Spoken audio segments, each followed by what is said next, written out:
Sathya Sai Speaks, Volume 5, Chapter 52, The Steady Stream.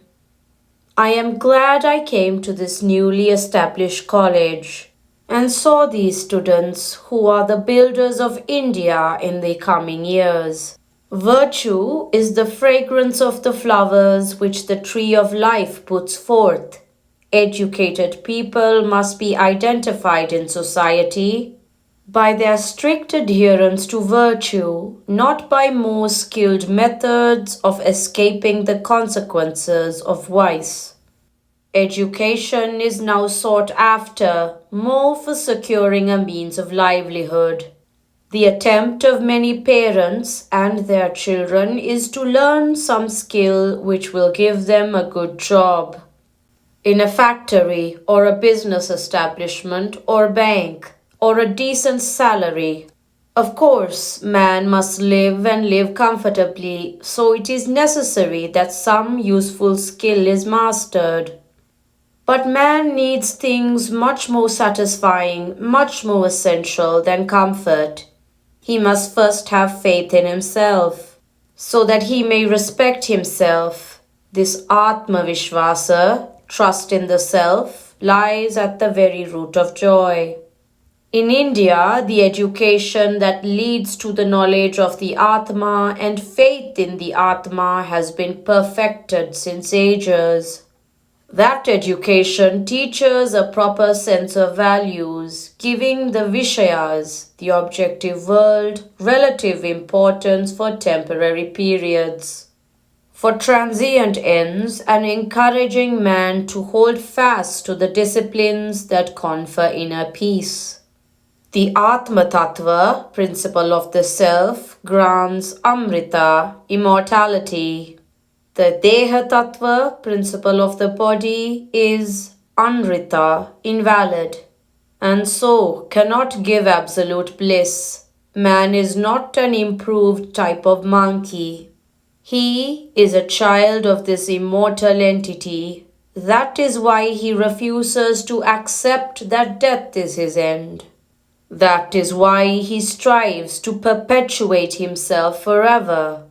The hunger for escaping death is strong in man. He does not believe that he is a bubble that can be pricked out of existence by chance. Teach youth the fundamentals of Indian culture.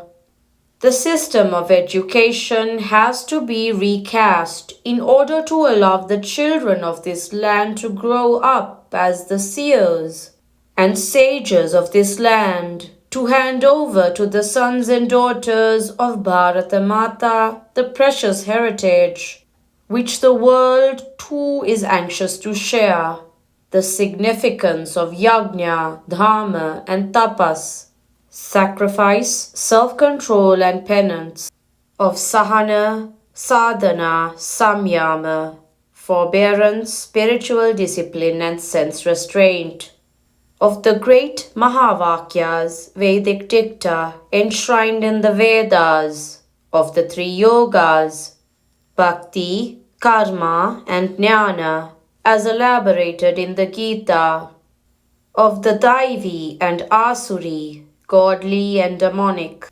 natures.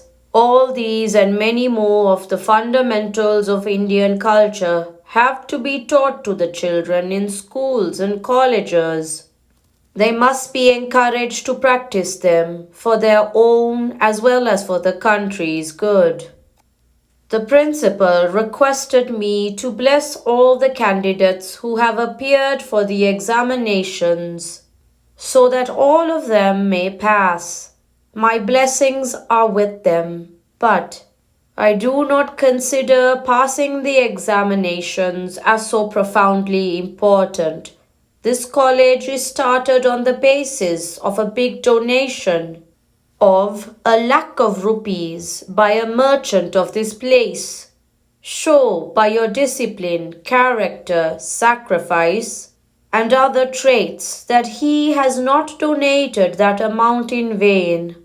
Let him be happy that from the institution he founded, the country is getting a steady stream of honest, efficient, reliable workers who will enhance the glory of India in the spiritual field as well. Become worthy children of your motherland.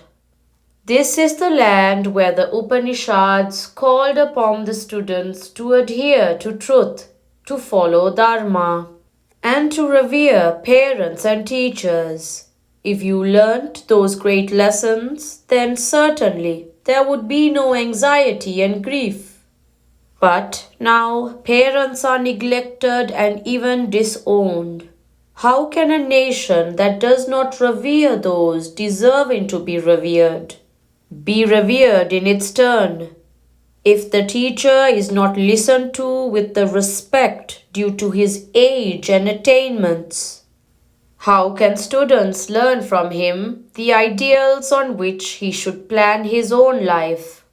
Satya and Dharma are the two rails on which the locomotive of the nation runs.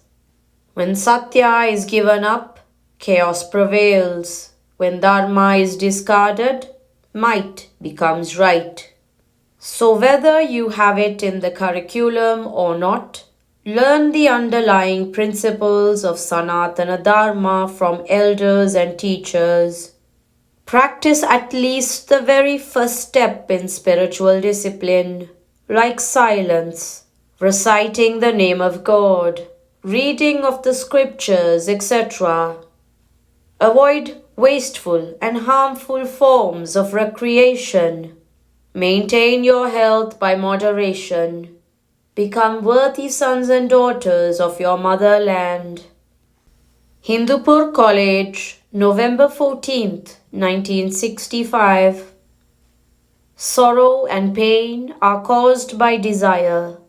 The cure is to use the same desire and turn it to God, to desire God.